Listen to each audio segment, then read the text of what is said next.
Sean todos ustedes bienvenidos a este espacio de cine y sexualidad. Yo soy Carlos del Río, les saludo, les agradezco que estén con nosotros y saludo por supuesto a Roberto Ortiz. El día de hoy, Carlos, tenemos a un invitado especial que nos va a hablar de un cineasta que abre brecha, que nos arroja imágenes sugerentes en el terreno de la sexualidad, del erotismo, y que en ese sentido es un cineasta fundamental desde la primera mitad del siglo XX. Nos referimos a Luis Buñuel y para platicar de él está nuestro querido amigo José Antonio Valdés. Pepe, hola. Bienvenido. Hola, ¿qué tal? Bueno, ¿qué tal? Pepe es crítico de cine, es jefe de información en la Cineteca Nacional. Él lleva desde hace muchos años la sección de cine que se llama Miradas al Cine en Canal 11, todos los viernes muy temprano en la mañana. Es conductor de Kinestesias en el Instituto Mexicano de la Radio y también de Cinema Red. En Radio Red. Entre otras cosas. Y de repente le da tiempo de ir a Cinemanet o le da tiempo de acompañarnos en espacios como este. Pepe, bienvenido. No, muchas gracias y pues vamos a platicar de Buñuel, a ver qué tal. Pues arranquémonos. La importancia de un director como este que a lo largo de su filmografía, que es muy importante, trascendental en la historia del cine, sí, pero que aborda en distintas películas temas muy interesantes que tienen que ver con el fetichismo, con el voyeurismo, con muchas otras cosas. Sí, bueno, para tratar de empezar a platicar de Luis Buñuel desde este ángulo de la sexualidad, hay que remitirse a su propia biografía. Creo que él, al describir sus años en Calanda, la Calanda de 1900 a 1915 más o menos, que fueron los años en los que estuvo ahí, era un ambiente casi medieval, ¿no? Un ambiente en el cual la religiosidad se enseñaba de una manera muy férrea, estaba perfectamente sincronizada con la educación en varios sentidos. Por otro lado, una familia muy conservadora en la cual el padre era un terrateniente que tenía 50 años y que cuando Luis Buñuel nació su madre solamente tenía 18, por ejemplo, y donde pues creces en un ambiente completamente campirano y alejado del mundo, ¿no? En esos años de formación Luis Buñuel va aprendiendo a conocer un mundo en el cual siempre hay más secretos que verdades, hay una doble vida, una doble moral en el mundo en el cual él va creciendo y bueno, finalmente el descubrir el erotismo, el descubrir la muerte, el descubrir al Marqués de Sade, por ejemplo, que será una gran influencia en su obra, va formando, a Freud desde luego, va formando como una visión de la sexualidad, ¿no?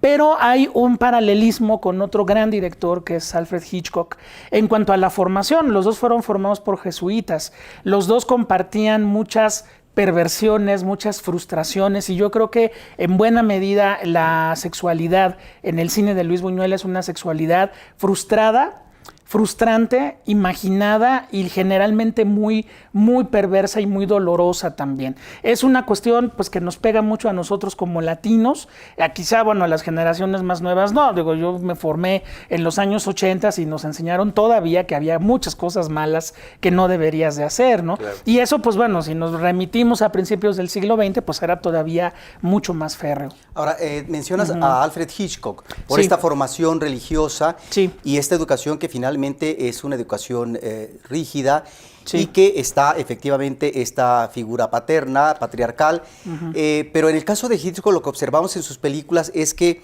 hay un personaje que siempre va a manejar temáticamente que es el falso culpable o el complejo de culpa a partir de una situación que se da de manera extraordinaria.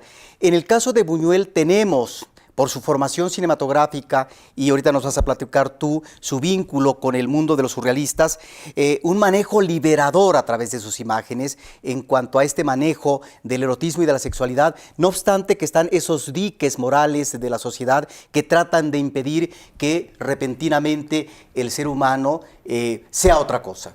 Sí, además, bueno, por un lado hay la liberación, pero también hay la cuestión de la frustración y de la represión y de la vida imaginada, que creo que es uno de los temas que Buñuel, en particular en dos películas, en Ensayo de un crimen y en Bella de día, trata de una forma muy abierta, es decir, uno es el criminal que quiere matar y que finalmente solamente en la imaginación puede hacerlo, que es Archibaldo de la Cruz, el protagonista de Ensayo de un crimen, o Severin, el personaje de Catherine Deneuve en Bella de día, que solamente puede expresar su sexualidad a través de la imaginación. Él arranca justamente en la vertiente surrealista de lleno, por completo, en este imaginario, en esta proyección de la mente, de los sueños, de los deseos, de las inquietudes, a través de sus primeras películas. Sí, de hecho, Un perro donde andaluz. También está la sexualidad. Un perro andaluz es una película que se produce con el dinero que le deja a su padre como herencia. Desde luego, la figura de Salvador Dalí es importantísima, que en aquel momento son grandes amigos. Juntan dinero, se lanzan a filmar un cortometraje de 16, 17 minutos que acaba siendo descubierto por los surrealistas y finalmente ellos se incorporan realmente a esto. Pero Un perro andaluz, por ejemplo, ya tiene imágenes donde encontramos el manejo que en la sexualidad va a tener el cine de Luis Buñuel. Por ejemplo, la imagen de un hombre que, bueno, es el protagonista, que, no, bueno, Un perro andaluz, para quienes no la conocen, pues es una película surreal, es decir, no hay tiempo, no hay espacio, hay delirio tras delirio tras delirio, y en uno de esos delirios el protagonista se acerca a la protagonista femenina, le empieza a acariciar, la mujer está vestida, la empieza a acariciar y de repente la ropa se desvanece para ver cómo sus manos acarician los senos, acarician los glúteos, las nalgas, pero es muy interesante ver el rostro del personaje masculino que está prácticamente viendo hacia arriba, babeando y con los ojos en blanco. Está muerto, básicamente. Una muerte orgásmica tal vez, pero finalmente ahí lo que por primera vez a los 28 años Buñuel plasma es la unión del erotismo y la muerte, que será una constante de toda su obra temática, desde, bueno, Ensayo de un crimen, Viridiana, es decir, siempre el impulso de la sexualidad implica un impulso de muerte, y ahí aparece por primera vez.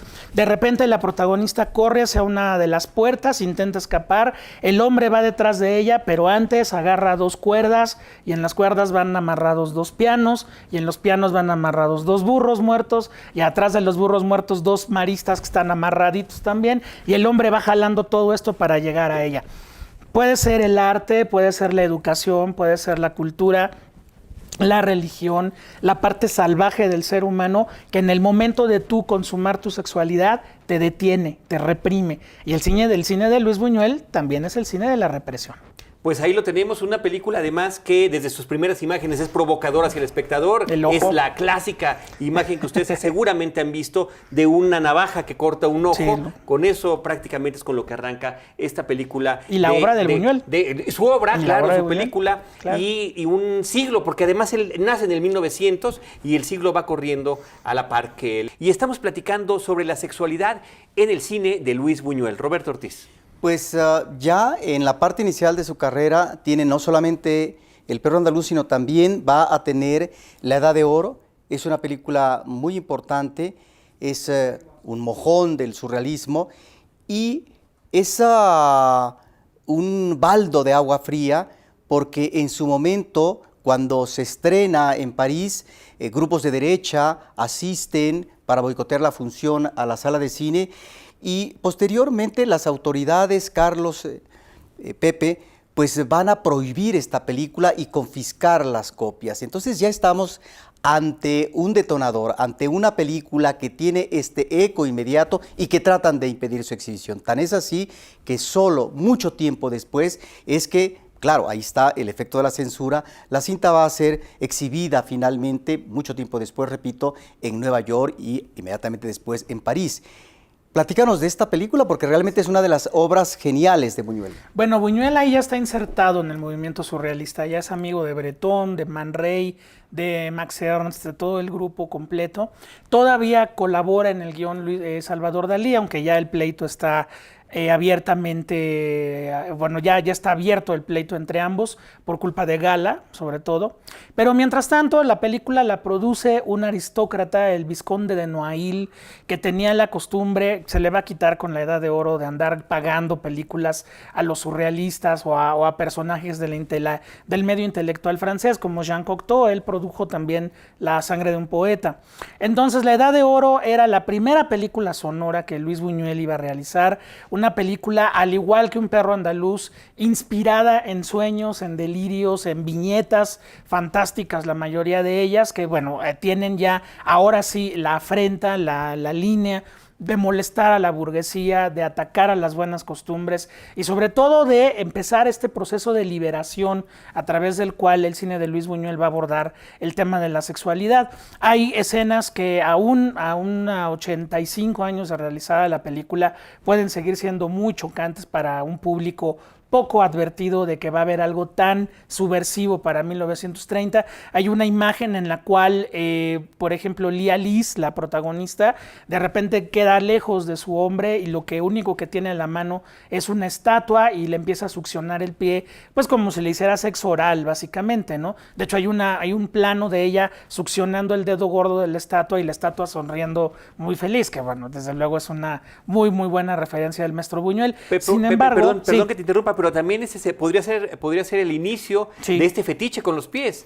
Un tema que sería recurrente a lo largo de numerosas películas y donde esta sexualidad se aborda desde ese punto de vista, ¿no? El fetichismo en los pies y en las piernas, que ya hablaremos después más adelante, pero en el caso de la Edad de Oro, yo creo que la secuencia culminante de la Edad de Oro fue la que realmente provocó ese virulento ataque por parte de estos grupos de extrema derecha y también la razón por la cual durante 32 años la película nunca volvió a verse. La escena final es una recuperación del Marqués de Sade, de los 120 días de Sodoma y Gomorra, y vemos una orgía protagonizada por unos viejos aristócratas decadentes con un grupo de jovencitas donde el principal instigador de la orgía pues es un personaje que se parece demasiado a Jesucristo, ¿no? Entonces, de hecho, el actor que interpreta al personaje era un actor que la hacía de Cristo en representaciones reales ahí en París, se quedó sin chamba después de hacer lo que hace en la película. Se le acabaron sus Semanas Santas. Se le acabó la Semana Santa y bueno, la escena final es una cruz, no importa que les digamos porque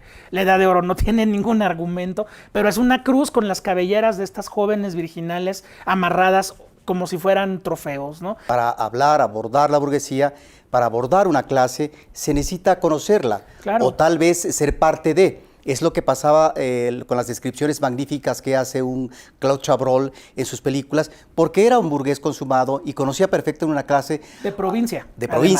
Pero a la cual podría criticar, ironizar, etcétera, a través de sus magníficas historias. Y bueno, en el caso de esta burguesía que tú mencionas, en su etapa francesa vamos a ver cómo queda perfectamente representada en películas como Bella de Día o como El discreto encanto de la burguesía. Ahora bien, después de esta primera etapa surrealista, hay todo un periodo en donde Luis Buñuel no hace cine y comienza ya después en la industria de cine mexicano, arranca con una película no tan afortunada que era actuada por esta actriz Libertad Lamarque y el cantante charro mexicano por excelencia Jorge Negrete, pero su obra cinematográfica mexicana tiene un punto nodal en Los Olvidados. Pero ¿qué pasa con este Buñuel en estos años en donde él no hace cine, aunque tenga contacto con el cine? Bueno, pasan muchas cosas. En primera, él tiene una muy frustrante aventura en Hollywood que no llega a nada, porque bueno, un carácter como el de Buñuel poco tenía que hacer con la Metro-Goldwyn-Mayer o David O. Selznick, ¿no? Por otro lado, viene un regreso a la España republicana, donde filma Las Urdes, este pequeño documental Tierra sin Pan, sobre esta región hiper atrasada en el panorama español en aquel momento.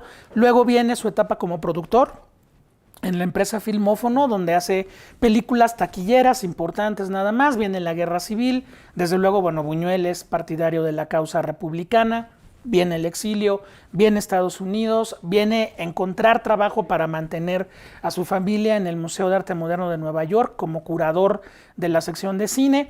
Después vendrá la autobiografía de Salvador Dalí, donde lo pone como comunista, come niños y mala persona. El despido de Buñuel por ese mismo motivo del MoMA. Y finalmente la invitación del productor argentino Oscar Danzigers, que ya tenía un buen rato trabajando aquí en México, para incorporarse a la industria mexicana de cine. Los Olvidados, efectivamente, es una película que nos remite a una realidad mexicana que ni los mismos cineastas, no es que la sociedad no estuviera preparada, pero la misma intelectualidad mexicana rechaza porque se siente ofendida. ¿Cómo es posible que un cachupín nos venga a decir que esto es la realidad?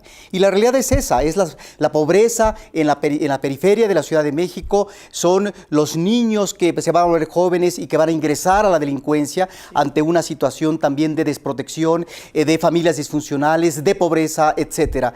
Realmente el ojo de Buñuel es el de un entomólogo, es el de un investigador que se va a las colonias, que conoce y que estaba fresco, obviamente, la influencia que él había tenido del movimiento neorrealista italiano, que es un movimiento de posguerra y que va a ser como muy bien tomado en ese momento específico. Yo creo que ahí está la exactitud histórica en términos creativos de un Buñuel haciendo esta película. Estábamos con una de sus películas más importantes. Decías tú de la historia del cine mexicano, de la historia del cine mundial. También. Un favorito de muchísima gente, me cuento entre ellos, por supuesto, Los Olvidados de 1950. Sí. Pero ciertamente ahí ya, Pepe, ya descubrimos una serie de elementos en torno al sexo, sí. Algunos reiterativos que ya habíamos mencionado en esta cinta. Sí, mira, hay desde la sexualidad, perdón, que emana de la inocencia.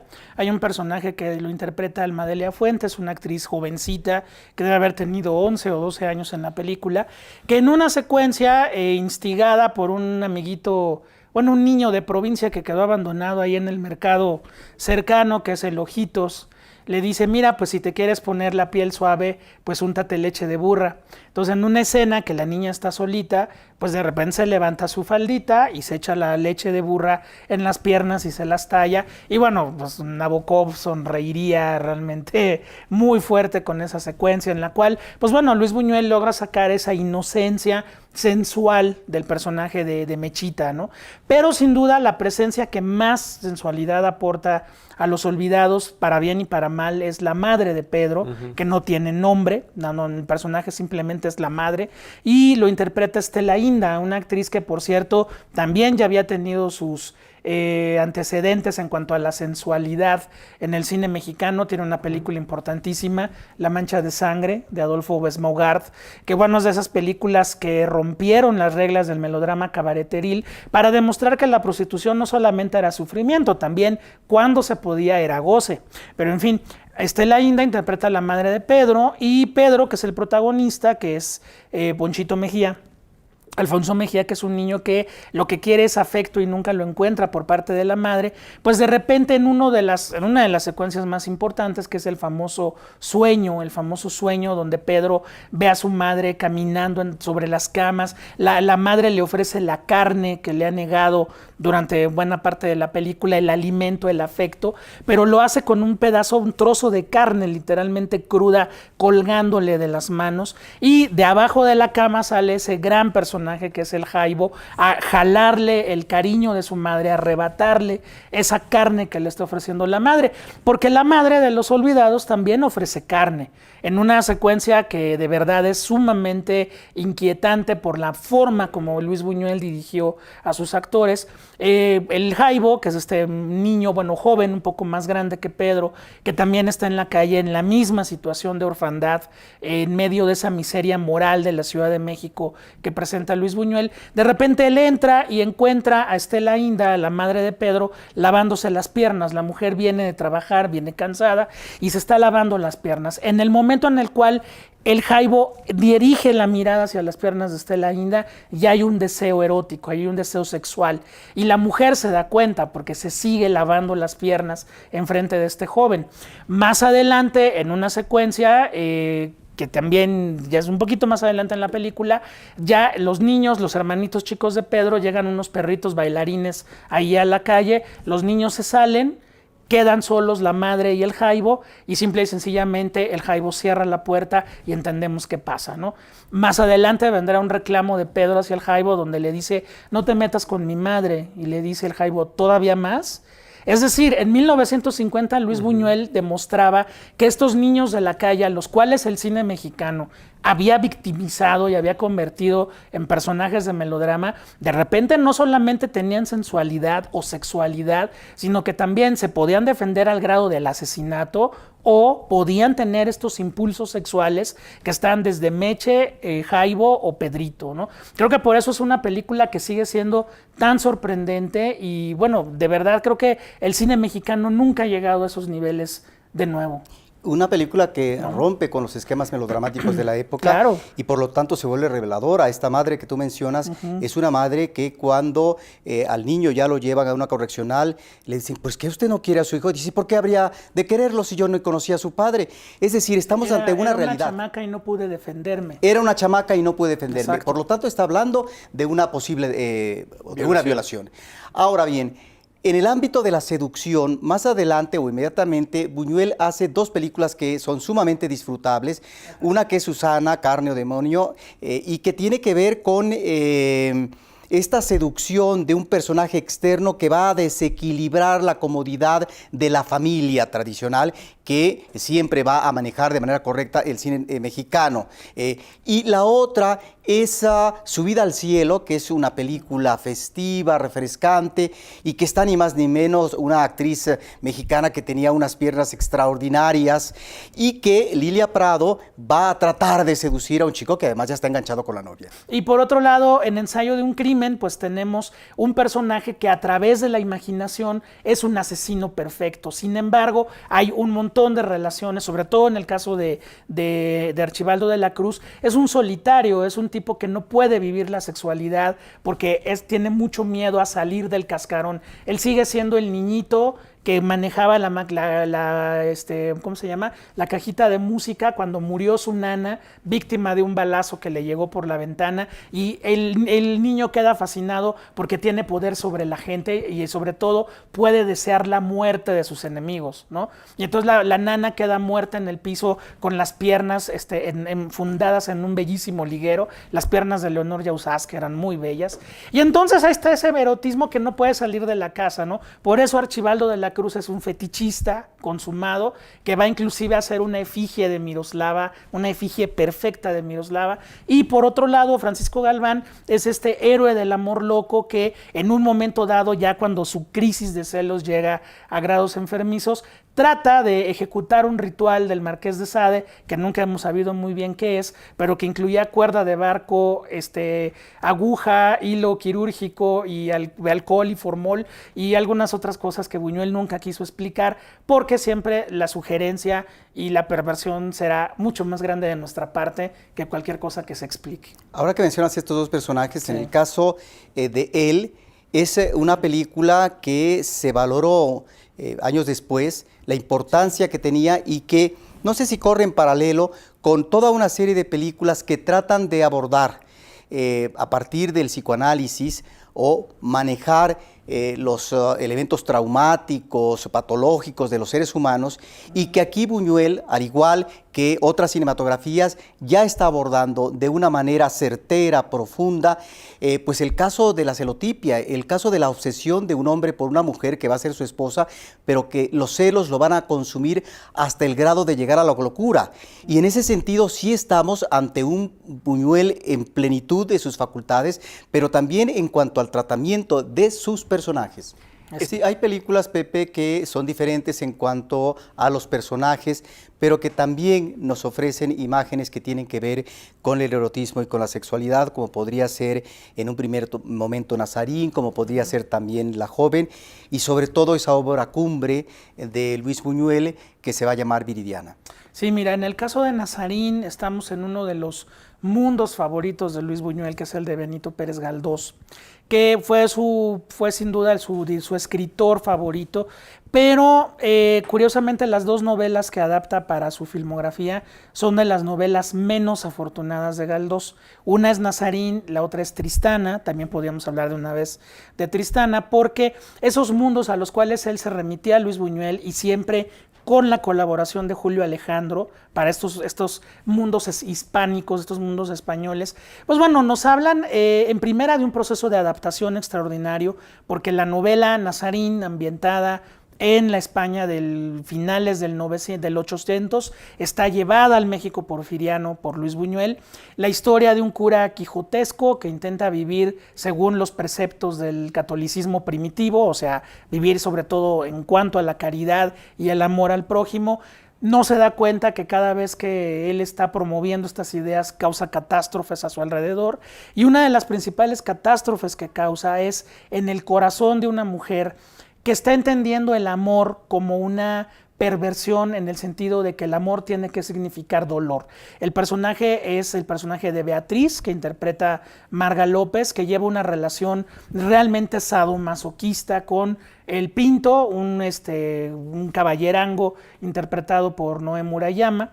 Y bueno, la relación entre ambos es realmente una relación sadomasoquista, ¿no? Él la tortura, ella acepta, si ella no siente que ella la está torturando, entonces ya no la quiere y entonces sufre mucho.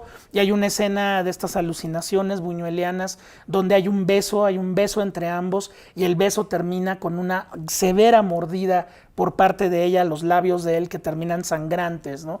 Es una mujer que tiene convulsiones, pero son convulsiones que dicen que le dan ataques de loca, es lo que dicen en la película, pero no, son convulsiones de sexualidad reprimida, ¿no? Que creo que es ese gran tema de Luis Buñuel. Luis Buñuel, según lo que hemos podido leer en sus biografías, según la biografía interesantísima que hizo con apoyo de Marisol Martín del Campo, Jean Rucard, la esposa de Luis Buñuel, era un personaje que, por ejemplo, no podía hacer el amor si no tapiaba todas las ventanas y no se sentía completamente seguro de hacer lo que hacía. También era una vida casi monacal la que llevaba en su casa de ahí de Félix Cuevas, que ahora se puede conocer como museo, ¿no? La Casa Buñuel. En fin, era un personaje que en sus personajes de cine ponía mucho de esa parte, pero la parte sadomasoquista en Nazarín es muy importante porque finalmente tratar de liberarse de esa relación es lo que lleva a Beatriz a caminar con Nazarín como si fuera una escudera. El problema es que esas cuestiones no se borran, como dicen también en la película, queriéndose santificar solitas, ¿no? Finalmente ella entiende el amor así, y bueno, no vamos a decir qué pasa en la película, pero sin duda Nazarín es una película que habla de las derrotas del ser humano por querer cambiar al mundo, que es lo que pone Buñuel, ¿no? Claro, y que en el caso de Marga López, sí, estoy entendido de lo que dices, que establece una relación sadomasoquista con el personaje de Noé Murayama, pero también es la pasión que aflora repentinamente y que ante eso ella no tiene una explicación. Podría santiguarse, podría tener el refugio con este cura quijotesco, pero la pasión surge en cualquier momento y eso es lo inquietante del personaje de él. Luego viene La joven, que es una película muy interesante también. Y ahí es donde hay una diferencia muy grande entre muchos cineastas que ponen las cosas de frente tal cual, claro, y otros que a través del poder inimaginable de la sugerencia logran plasmar cosas todavía más perturbadoras, todavía más provocadoras. Exactamente, hablando también de este erotismo o de referencias eróticas que tienen que ver con la infancia. Hay años después, en el diario de una recamarera, una niña que ya sí termina violada y asesinada en un bosque. La manera como Luis Buñuel resuelve la violación de esta niña es un dolly, o sea, un movimiento de izquierda a derecha de la cámara que recorre el bosque que nos remite también a los cuentos infantiles, a la Caperucita, al lobo feroz, y de repente vemos las piernitas de la niña un poco separadas en medio de la hojarasca, y por las piernas de la niña va caminando un caracol, un baboso caracol. Entonces, con eso resuelve Luis Buñuel la imagen de la violación de una niña, ¿no? Y eso lo hace en el diario de una recamarera, pero La joven está también llena de esas referencias que, pues bueno, ahorita sería realmente impensable que alguien hiciera una película con un mínimo de referencia a un abuso sexual a una menor, ¿no? Ahora, una película que es central en la carrera de Luis Buñuel y que además va a causar polémica es Viridiana. Exacto. Viridiana, que es una película que nace de un sueño erótico de Luis Buñuel. La reina Victoria Eugenia de España, en los años en que Luis Buñuel tendría 12 o 13 años, era una reina de ascendencia inglesa, rubia. Eso lo hacía a ojos de Buñuel muy interesante porque Buñuel era un muchacho de campo, digo señorito, pero finalmente de campo, de pueblo, ¿no? Entonces la cuestión de las clases sociales lo excitaba mucho.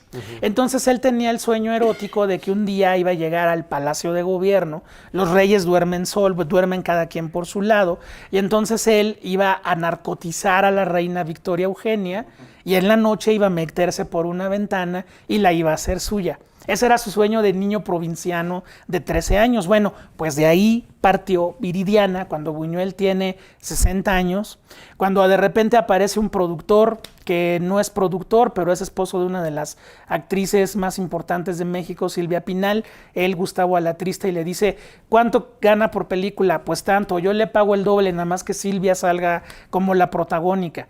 Y así se armó Viridiana, y Buñuel pidió regresar a España, la España de Franco todavía, donde él nada más había llegado a la frontera a saludar a su madre y a sus hermanas durante muchísimos años, y finalmente se arma una película en la cual está todo ese mundo de Luis Buñuel y ese mundo, Pepe, vamos a platicarlo con detalle, porque creo que vale mucho la pena. Ya nos contaste cómo es que llega Silvia Pinal a convertirse en la diva de esta película, en la actriz principal, y qué sucede con Viridiana. Pues qué sucede, que Viridiana son dos películas en una. Es la historia, primero, de un viejo enamorado de una mujer que se le fue en la noche de bodas, sin consumar el matrimonio, que es don Jaime, un hacendado español, dueño de una finca muy similar a la cual Buñuel nació y en la cual creció durante sus años de infancia y de adolescencia.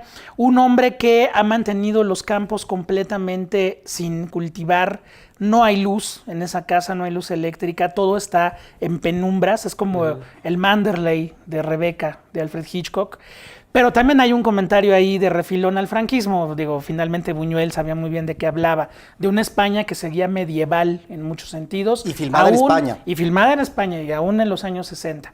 Él es tío de Viridiana, una novicia que es invitada a pasar unos días con él en su finca. Y pues bueno, el tío no oculta en ningún momento que siente una atracción hacia su sobrina, en buena medida porque se parece muchísimo a la mujer que se le murió en la noche de bodas.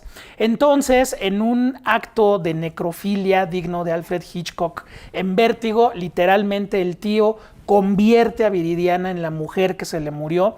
Desde luego Viridiana no quiere aceptar ningún avance erótico, por lo tanto tendrá que ser narcotizada, como ocurría con la reina Victoria Eugenia en su fantasía. En su fantasía erótica adolescente, pero en el momento en el cual el tío va a consumar este acto erótico, hay una toma de verdad impresionante desde la cabecera de la cama, cuando Fernando Rey le abre el corset a Viridiana y salen los senos turgentes de Silvia Pinal. Impresionante. El tío se reprime y se detiene, ¿sí? Eso es la sexualidad de Luis Buñuel, el consumar, el hacer todo un ritual erótico alrededor, en este caso de la recreación, de la representación de una mujer que está muerta, y en el momento en el que la vas a tomar, reprimirte. Porque la mirada de Fernando Rey es impresionante, porque no sabemos qué hay detrás de ello. Ahora, también esta película, hay que decirlo, provoca la furia del ámbito conservador.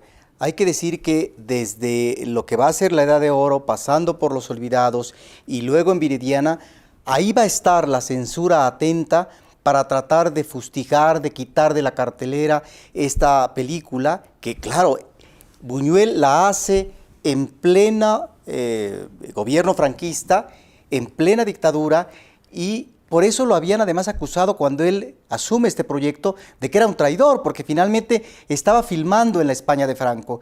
Y se revierte la situación porque lo que hace es, oh sorpresa, una película que nos muestra todo esto que tú dices y que también tiene esta mirada que de alguna forma es crítica hacia ese cuadro de costumbres, hacia una sociedad cerrada que es muy propia del franquismo y causa obviamente la cólera del gobierno y la prohibición inmediata. Sí, el ministro de Cultura español subió a recoger la Palma de Oro en Cannes y cuando llegó a Madrid ya no tenía trabajo, ¿no? Y la copia del Festival de Cannes la logra sacar Gustavo Alatriste, se la llevan a París y es como la película queda absolutamente libre. ¿Por qué ¿no? dos películas en uno, además? Porque te narra como estas dos historias, ¿no? Es decir, Viridiana es simple y sencillamente como el eje conductor, pero tienes estas visiones de la sexualidad, ¿no? Una sexualidad enfermiza como la de don Jaime, una sexualidad profundamente explosiva como la de su hijo, y una Viridiana que durante toda la película está negando ser mujer, está negando su propia naturaleza. Cuando finalmente se dé cuenta de ello y de su gran error, porque para Buñuel es un personaje sumamente deplorable, alguien que niega su naturaleza, pues la película ya se va a acabar, ¿no? Ni modo. Vamos ahora a seguir con esta filmografía. ¿Qué te parece si pasamos a otra etapa de él? La etapa francesa. En Francia. Sí, que él decía que era su etapa favorita porque ella pudo tener a los actores que él quería y el presupuesto que él quería. Bueno, eso decía Luis Buñuel. Para mí el Buñuel mexicano es el Buñuel que más ¿No te parece, tiene? tú que sabes tanto sobre Luis Buñuel, Roberto, que muchas de las cosas que vemos en pantalla, en sus películas, que expresa particularmente la cuestión de la sexual, se contradice en sus discursos, autobiografías, comentarios, referencias y entrevistas? Sí, pues de repente él era alguien que no le gustaba hablar y menos de él mismo y menos de sus películas, pero en la etapa francesa, por ejemplo, nunca encuentras momentos deliciosos como El Bruto, donde ponen a asar unos bisteces encima de la tapa de un bote y Katy Jurado arrastra a Pedro Armendáriz hacia las sombras. Vemos que los bisteces empiezan a hervir y Pedro Armendáriz dice, caray, ya se achicharró la carne, ¿no? Eso nunca lo encontrarás en la etapa francesa, ¿no? La etapa francesa es muy, ¿cómo decirlo? Es muy educada, muy elegante. Está Catherine Deneuve, está Fernando Rey, pero bueno, aún ahí hay películas importantes, ¿no? Las razones de un viejo de más de 60 años que se sigue enfrentando a la sexualidad. Ahí está Tristana, por ejemplo. Belle de Jour, que es otra vez la negación de la vida a través de un personaje que es de una frigidez terrible y que solamente en la imaginación ella puede satisfacer esa sexualidad. Claro, ya no estamos en Ensayo de un crimen. Aquí ya son 11 años después, una película donde ya la imaginación y la realidad de repente se traslapan y no sabes muy bien en qué terreno estás. Pero bueno, ahí hay algunas de las más interesantes alusiones a la sexualidad que hace Luis Buñuel, particularmente una que trascendió las fronteras de la película, que es una famosa cajita que lleva uno de sus clientes de Catherine Deneuve a este burdel exclusivo donde ella se prostituye por las mañanas, un coreano que llega con una cajita que cuando la abre se oye bzzz, ¿no? Entonces ninguna muchacha del burdel quiere entrar con él, salvo Catherine Deneuve. Cuando termina la secuencia, vemos que el señor coreano sale muy amable con su cajita bajo el brazo, se despide de todo el mundo. Catherine Deneuve está tirada en la cama, el cuarto está revuelto, pasó un huracán por ahí. Y sin embargo, cuando levanta el rostro, Catherine Deneuve tiene una cara de satisfacción enorme. ¿Qué había dentro de la cajita? Pues quién sabe. El caso es que Buñuel llegaba a ser invitado a cenas diplomáticas en todo el mundo por embajadores que en el momento álgido de la cena le preguntaban, oiga, ¿qué había dentro de la cajita, ¿no? A mí me gusta mucho esta etapa francesa porque narrativamente, y tú ya comienzas a apuntar, es un director más libre. Es un director que ya no está sujeto a un cartabón en cuanto a historia, no está sujeto a que se le tienen que imponer tales o cuales actores. Platiquemos de una última película, la última de la filmografía de Buñuel. Sí, ese oscuro objeto del deseo que bueno, Buñuel en esta etapa francesa se dio el chance de hacerle películas a sus obsesiones. Tiene una película sobre la religión, que es La Vía Láctea, que pese a que él fue ateo desde los 13 años, tenía un profundo conocimiento de la religión católica y en La Vía Láctea está perfectamente expuesto, pero en el caso de la sexualidad tenía que terminar su carrera con algo referente a ello y bueno, para ello elige la historia de un hidalgo español, Fernando Rey, desde luego, obsesionado con una mujer que tiene dos personalidades paralelas, que son, por un lado, la mujer se llama Conchita, pero la interpretan al mismo tiempo Ángela Molina y Carol Bouquet, que son dos mujeres profundamente opuestas físicamente. Una es francesa, la otra es española. Gran decisión. Una morena, la otra rubia. Originalmente el papel lo iba a hacer Maria Schneider, la actriz del Último Tango en París. Sin embargo, su alcoholismo y drogadicción sacaron de quicio a Luis Buñuel, quien decidió finalmente a las dos actrices. ¿Por qué? Porque estaban las dos y estaban guapísimas y finalmente no importaba. Y bueno, entonces este hidalgo español durante los 95 minutos que dura la película perseguirá la virginidad de la tal Conchita, que lo tiene agarrado, más bien amarrado como con cuerda de barco, prometiéndole su sexualidad por primera vez. Y claro, la película es todo un recorrido por el machismo español, por el machismo latino, por la visión de la obsesión de un personaje por la sensualidad de una mujer. En este caso, si hablábamos que en Un perro andaluz la película iniciaba con un ojo que era abierto por una navaja, la última escena de ese oscuro objeto del deseo es una mujer que está cosiendo una ropa desgarrada. Sí que hay muchas referencias al himen, hay muchas referencias a la virginidad perdida, pero también abres una filmografía abriendo y la cierras con alguien cerrando. Eso es algo muy interesante. Y ¿Sabía que era la última? Sabía que era la última, ya estaba muy enfermo, estaba ya casi ciego. Por otro lado, nunca lo hizo en toda su vida y en el rodaje de ese oscuro objeto del deseo se le declaró a Ángela Molina y Ángela Molina le dijo que no. Pues él decía, yo no soy ni pornógrafo ni perverso. Sí. Eso por lo que se refiere a su vida, pero en el cine fue otra cosa. Sí, afortunadamente, claro. Esa es la dualidad que todo ser humano tiene y en este caso un creador como Buñuel, que era en su vida, como tú lo mencionaste en un principio, un conservador, que manejó una relación machista con su esposa, etcétera. Ahora, me llama la atención en este recorrido que has hecho, sí, centrándonos en las películas que abordan el erotismo y la sexualidad, cómo también es el reconocimiento internacional o nacional el que va a permitir que Buñuel pueda también continuar su carrera, porque no es tan fácil en un cineasta que está provocando sus imágenes, si no es que tenga la intención de incendiar, ¿verdad?, los cines, sino simple y sencillamente de dar una alternativa y que eso irrita a las buenas conciencias. Claro. Si uno observa, digamos, esta parte surrealista, pero también en el caso de Viridiana, un premio que logra que la película se salve y que él continúe filmando, o que en el caso de Los Olvidados, que como tú habías dicho, qué bueno que se nacionaliza, porque si no, el hombre después de esa película lo hubieran quemado, sí, o lo corrían del país, tal como estaban las cosas. Es un cine de ideas, pero no es, como él reiteraba,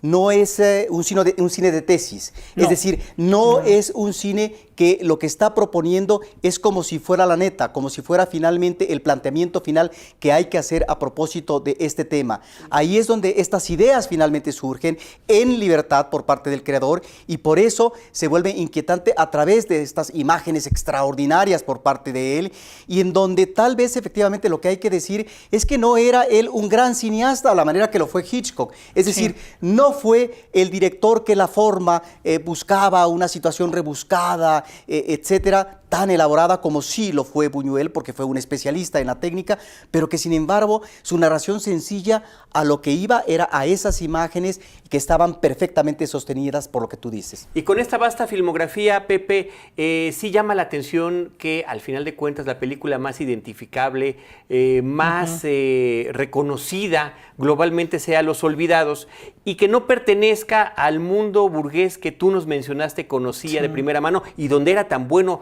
para lograr esa provocación hacia la sociedad, ¿no? Si bien se trataba de una miseria, además de un país al que él tenía unos cuantos años de haber llegado, me parece que, como dijimos hace rato, la película tiene su vigencia en todos los sentidos, en la cuestión social, sociológica, sexual, en todo forma en la que se mezcla nuestra sociedad, ¿no? Y creo que también yo pondría Viridiana, porque Viridiana es Luis Buñuel. Ahí está el mundo de Buñuel, ahí está España, ahí está el esperpento, ahí está su cultura hispánica, porque por más mexicano que se quiso volver o se quiso asimilar, ese ciego de Los Olvidados venía desde el Lazarillo de Tormes, como lo escribe Octavio Paz, ¿no? Buñuel nunca dejó de ser español, su visión del mundo, de la sexualidad, de la mujer, de la religión, no dejó de ser española, no dejó de ser subversiva, no dejó de ser esperpéntica, no dejó de ser blasfema, como bien es la blasfemia española. Finalmente él nunca pudo negar esa parte. Qué bueno que no la negó hasta el final de sus días, porque tuvo una gran congruencia. Tus últimas palabras sobre Buñuel para nuestro público. Bueno, pues que vean las películas, las 32 se pueden conseguir afortunadamente y que las disfruten y sobre todo se encuentran a ellos mismos, porque creo que ese espejo que logró trenzar Luis Buñuel sigue siendo muy interesante. Todo nuestro aprecio, todo nuestro agradecimiento a estimado José Antonio Valdés, Pepe, crítico de cine. Él está en Miradas al Cine en 11 TV todos los viernes en la mañana, muy temprano. Es jefe de información en la Cineteca Nacional, conductor de Kinestesias en el Instituto Mexicano de la Radio y también en Cinema Red el mismo sábado también. Muchas gracias, Pepe. Muchas gracias. Un gusto tenerlo. Y gracias a todos ustedes. Gracias por estar con nosotros en este espacio de cine y sexualidad.